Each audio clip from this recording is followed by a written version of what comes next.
Oh, yes. Ladies and gentlemen, we are back. This is the Carolyn Joe Show. My name is Joe. And I'm Carolyn. You guys are here again. Podcember, day number 5. Nope, it's day number 6. Day number 6? That's right. That's right. Ladies and gentlemen, this is the Podcember episode for December 6th. Carolyn Joe Show. Just so you guys are caught up on what we're doing, we're doing a podcast every single day of December. 31 days of December, 31 days of podcasting. The Carolyn Joe Show is hitting it hard. If you guys who are watching on the Facebook Live, if you have any questions, feel free to answer us and ask us any questions. We're going to answer it here live, and it's going to come out. We're going to just make it happen here. We're going to answer anything that you have. But if not, we're going to just talk about what's on the top of our heads.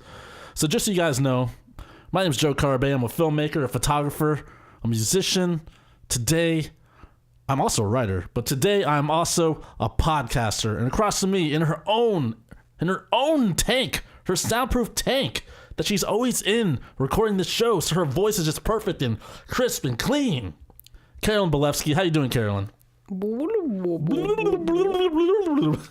a fish in a tank. Fish in a tank, cutting right to the chase. One of the first things that for the past 2 days, I've not that I've been bothered by this, but yeah, I've been sort of bothered by it. But 66, because we've been driving on there, we've been driving down. Is it Interstate 66? What is it? Route 66? I don't think it matters. It doesn't even matter. Just call it 66. 66. 666, the Devil's Highway. This is the road that if you're in Northern Virginia, 66, you can take it from 495 all the way to DC. They've been testing. It looks like you're getting your car taking a photo of what's it called when you have like a ticket or something like that. They've been testing it. You don't talk about the testing with the flashing. Yeah. They've been testing that out, and what they're doing is testing the tolls. So they've been doing that for the past couple of days. So there's a flash the past couple of months really. So they've been flashing the lights, checking it out. I feel like they're just stealing our information is what we're doing on 66. But now, I think... Well, what's there to steal? They already have, your license. But now, since on December 4th, they have... December 4th, now they're opening the tolls. They've opened the tolls, and they were saying that, the toll road wasn't going to go any higher than maybe $7 or $9. Oh, really? And apparently it was wrong. First day, the highest toll that it went for was $36. And today it went up to $40. Today it went up to $40. Someone is fucking full of bullshit. I'm telling you what, man. It's crazy because, you think, driving into the city wouldn't cost $40 plus parking on top of it. Most of those people don't have parking spots. Who knows? Maybe it's you know what it is. It's here's how Washington DC area works for those of you who don't live in the area. So there's an inner loop and the outer loop of the Beltway, the Capitol Beltway. And if you're able to afford to live in DC proper or in the outskirts, which would be within the Beltway, then that's pretty awesome that those house prices are very expensive to be able to live like that. Yeah. So those people, they're pretty awesome because they don't have to deal with this, I guess. They don't have to go through the toll. But if you live on the outskirts of DC, you are outside the Beltway, as we'd like to say, and you would have to, if you want to drive directly into DC through 66, there are some options. Of course, there's always Metro, which I don't know how much a ride into DC for Metro is right now. Might be what would you say, $6 or $7? I have no clue. I have to drive. I'm a driver. I have to drive into it because I have gear that I can carry. I did. At one point, I was riding Metro into DC, and I haven't done it in a few years, so I don't know what the going rate is right now. We're talking about 66 right now. No, but I'm just giving options about, there are cheaper ways to get in there, and then I'll get back into it. What I'm getting to is that, you're paying $6 or $7 for your Metro ticket into DC, plus you're paying around average $5 to park in the Metro lots. So that's 6 times 2 because you're going back and forth plus the $5. So what right there is let's say, man, I'm not good at math, but you're basically spending $20 a day just to commute back and forth into the city. And that doesn't even include your gas to get to the Metro station. So just round up and, well, I don't know what it would be depending on where everyone's living, but like let's say $20 a day just to get in, and you're taking like group transportation in on a metro bus or train into DC. And then the other option is if you do carpool, though, on 66, there is no fee on the toll roads. So I think they're trying to encourage people to carpool in. So, but if you were here's where the tolls come in. If you are a single person driving in a car and you want to take 66 in, it's going upwards of $40. So it's more like a luxurious item for people that just want to be in their car by themselves to drive into DC.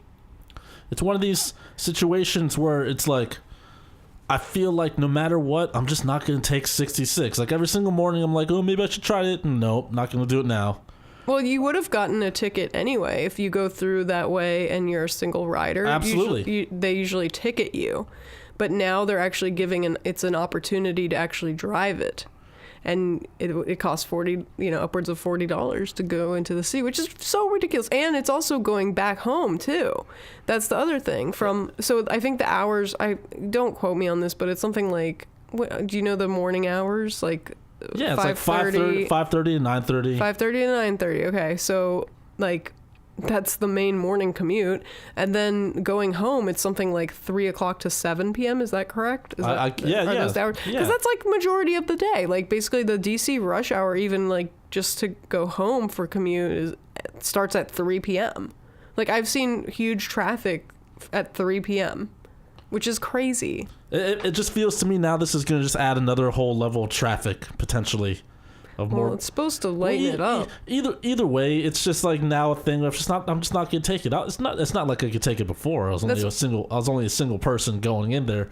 But just hearing about those prices in general, it's just like that's such a shocker at first. You know what I mean? It's like, okay, I'm never gonna take that then. But it is. Unless I have a pal, but I have no pals. Either you can find somebody to carpool with, or they do have those, I know it's kind of creepy, but they do have like certain pickup lanes where you can meet strangers and they come in your car. I guess now there's like Uber, but I do not want to meet a stranger and have them come in my car. No, but it's like that's like, not what I guess. I don't know what they're called, like pickup lanes or something. But I don't know. But there's like a around the certain bus stations in the DC area. There's like ride share programs where like people can just hop in, but I guess that helps everybody not have to pay for the toll. Yeah. So there's that, like that could be helpful. I know it's kind of creepy just to be like, hey, come on in my car, but I know like a lot of those people are just straight up commuters looking for a ride into DC, and they're willing to pay for part of the gas to go in. So people do that. On another subject, just taking a left turn. Before we got into this recording on this show, I was watching the 2017 Rock and Roll Hall of Fame. I don't know if people think the Rock and Roll Hall of Fame is credible, but I do enjoy watching, and I do enjoy the stories that people are telling. And I just remember like the ballot being that in 2018 that Rage Against the Machine are on the ballot this year, and people who know me know that Rage Against the Machine is like either one or two or one of my most highly influential bands right now, or one of my favorite bands of all time. And just the fact that they're on there, I'm like, holy crap, it's a huge deal. How many nominations are there? There's a lot. It seemed like there's a lot of nominations in Rock and Roll Hall of Fame. It's almost like it turned into a horse race now. You know how like there used to not be like 20 horses, but now Kentucky Derby's like opening it up to 20 horses. But it's like that's how it feels like. But like they had the MC5 and they have Rage Against the Machine up there. I feel like this 2018 Rock and Roll Hall of Fame is like going to be swerving for a more political stance for some reason. But do you think Rage Against the Machine has a chance of being nominated? Well, if that's a good thing. Who are their competition? I can't use my phone right now because it's live streaming right now.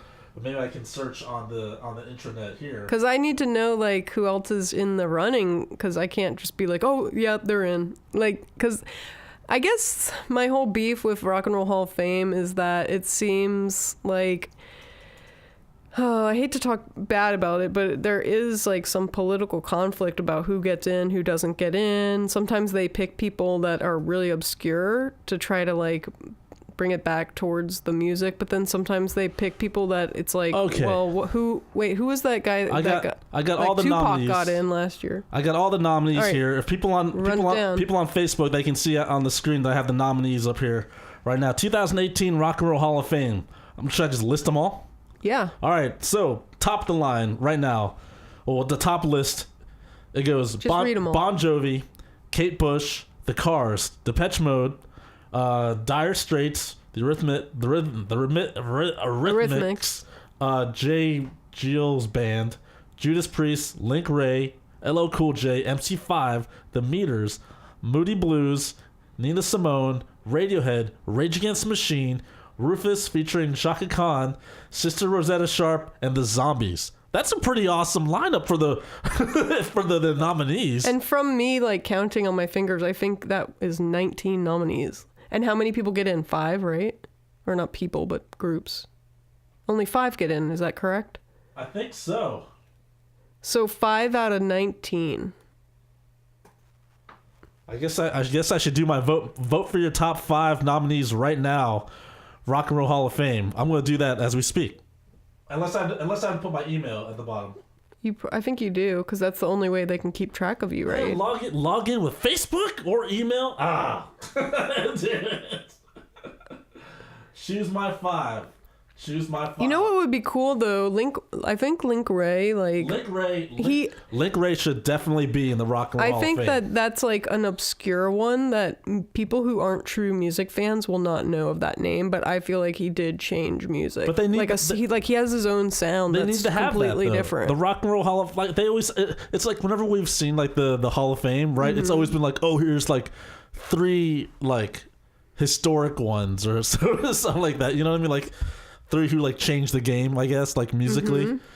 My vote, of course, is I guess my 5 for here is the one is Rage Against the Machine.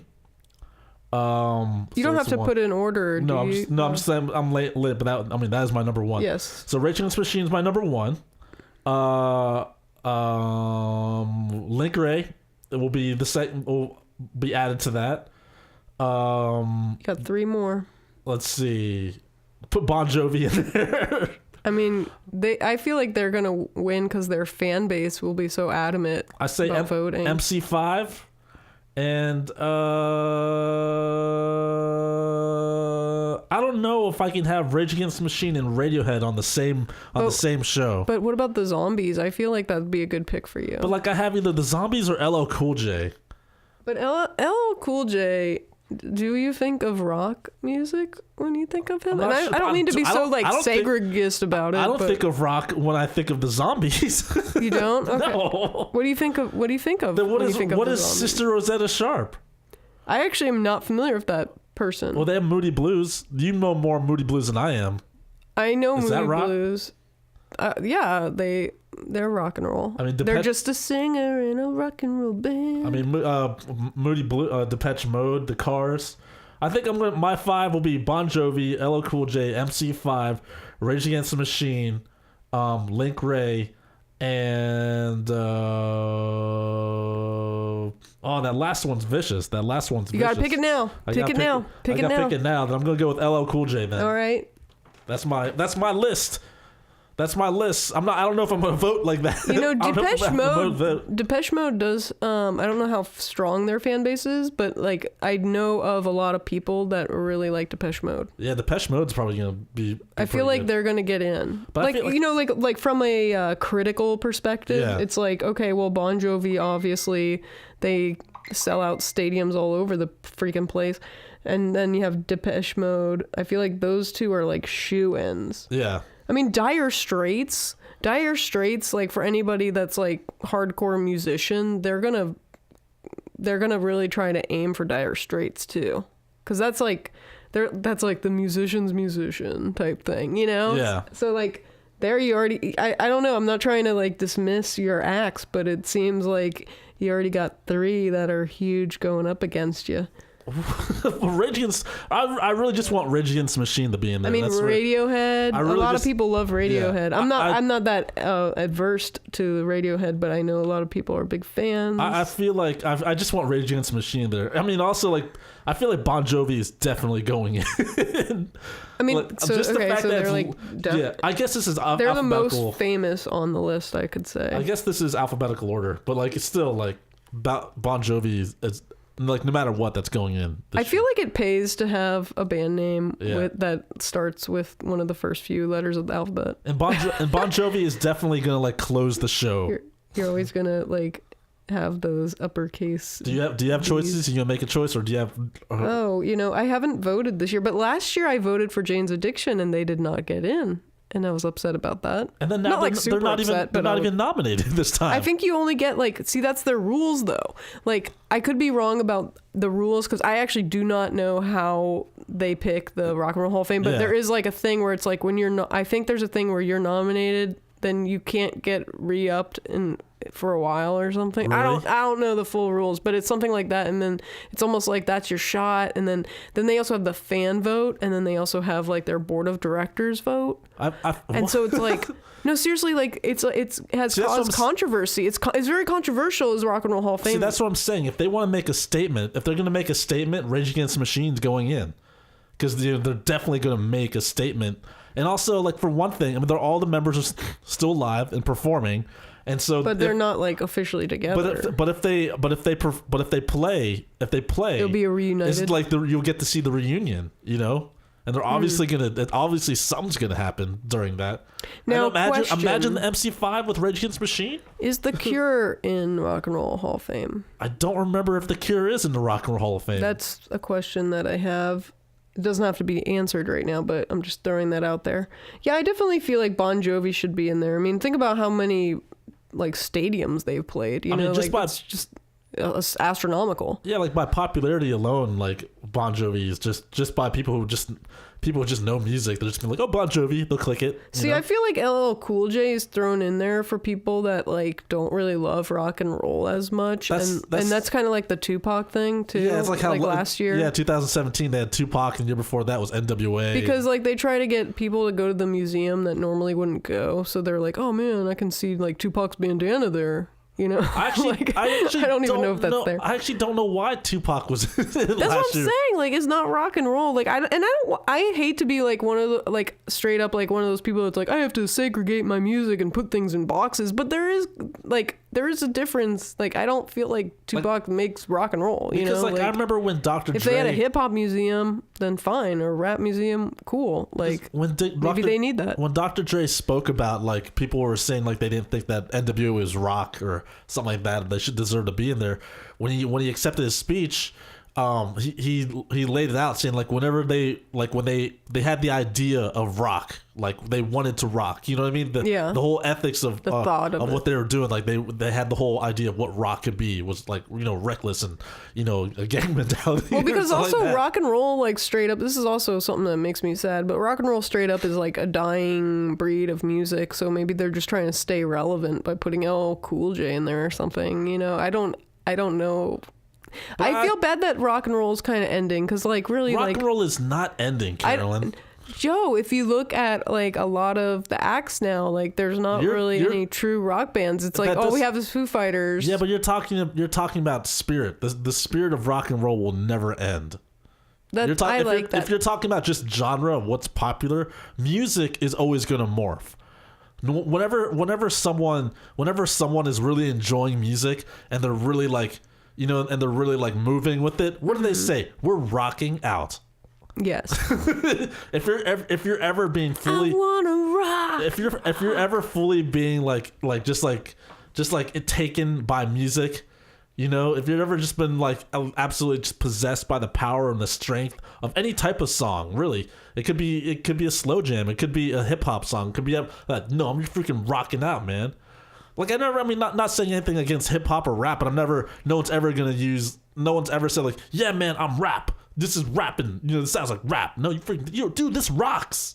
You know what I mean? Mm-hmm. This freaking rocks. That's the essence of rock and roll. That's the essence of rock and roll. Something that like takes you to another level. rock and roll, man. That's the fucking Rock and Roll Hall of Fame is about. It's like, do these people take you to another level? Did they make you want to kick a hole in a speaker?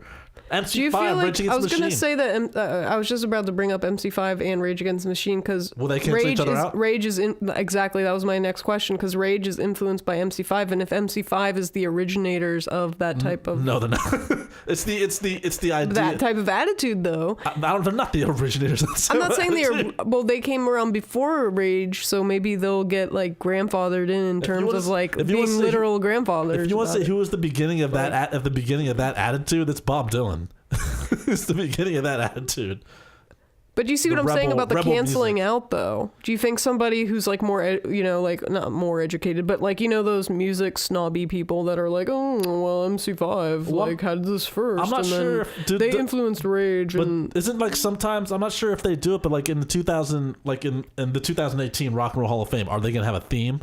You know what I mean? Because don't have themes. But I thought they do have themes sometimes. No. Like they're like in like how other awards are like, well, this year it's the blacks or stuff like that. The blacks, not the blacks, but like how, like when they win all the awards. What's going on? Remember there was that one year in the Oscars where like Oscars so black. Halle Berry won all these. Oscars so white. Yeah, but like don't they have sometimes they have themes? No, there are no themes. There are no themes. I'm not sure if they have themes. No, it's not themed. I mean, I think I know how much you like Rage, so I hope that they get in for you. I mean, I don't know what my five picks are. I definitely big. Bon Jovi. I mean, I would like to see one show that consists of Rage Against the Machine, Radiohead, Link Ray, Bon Jovi, the Cars, and Depeche Mode, or Judas Priest. I just think if all these people perform on the show, it'd be amazing. Then you got to vote them in. See? I mean, I think like Rufus and Shaka Khan, just one Shaka Khan in there. I don't know who Nina Simone sounds familiar. Oh, she's like a jazz singer, right? See, I feel like they probably need one from each type of category. Then I think they should just rename it. They should just call it Music Hall of Fame. That will like solve all the problems. Yeah, but what's the Grammys then?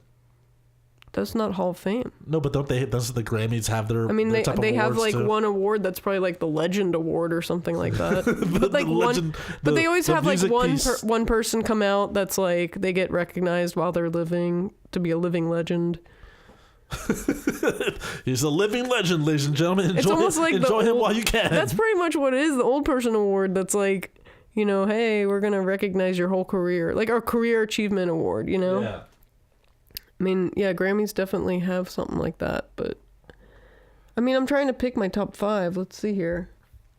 I mean, and also I grew up with Moody Blues. They're not necessarily my favorite, but I am very familiar with their music because I grew up around it. I would just love to see Rage Against the Machine up because like Tom Morello has done speeches up there.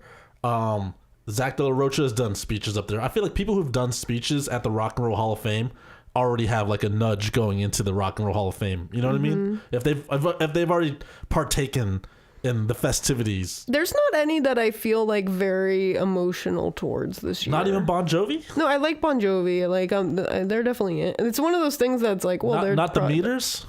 The Meters? I don't know any of their songs. Yeah. Do you know any of their songs? No, but I've heard that name. See, I feel like now I should probably research these people. What about Kate Bush?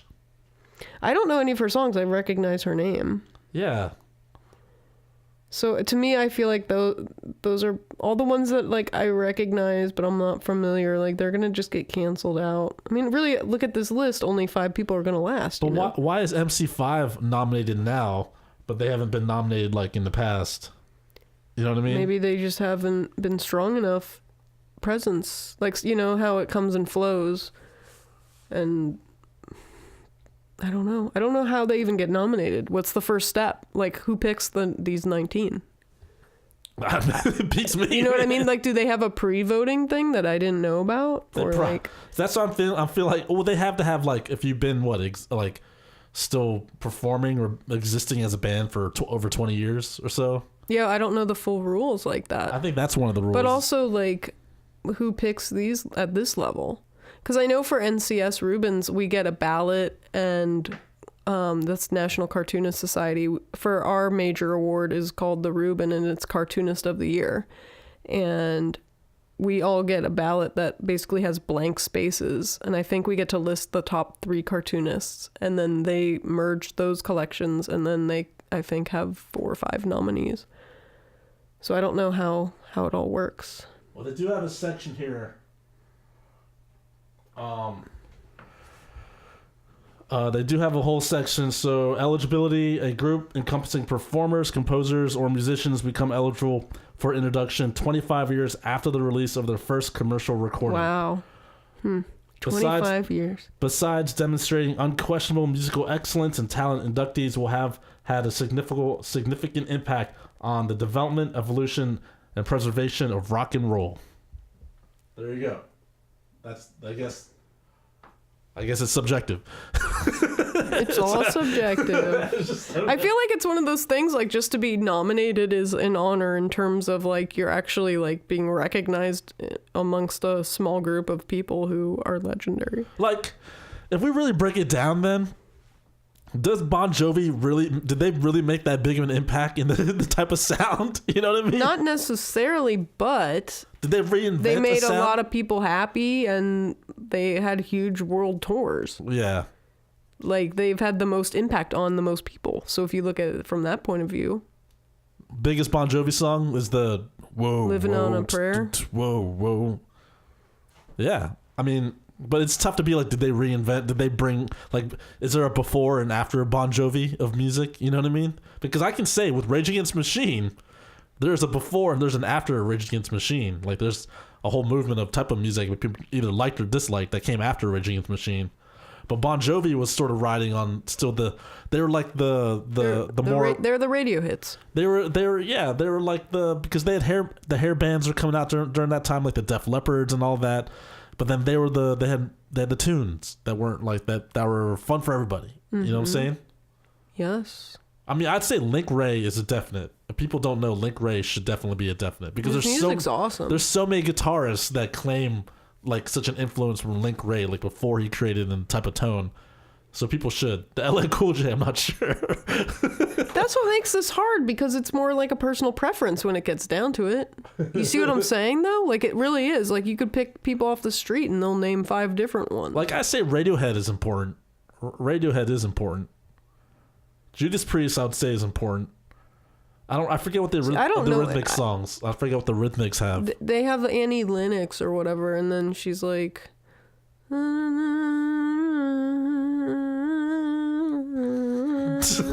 don't know what that is.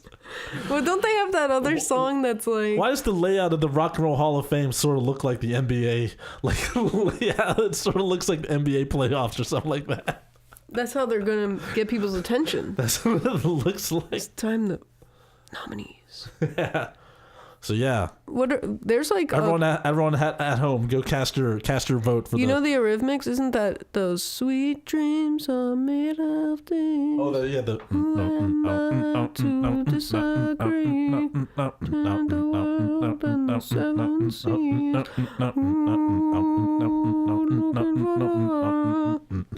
And then Marilyn Manson did the. He's like, sweet dreams are made of you.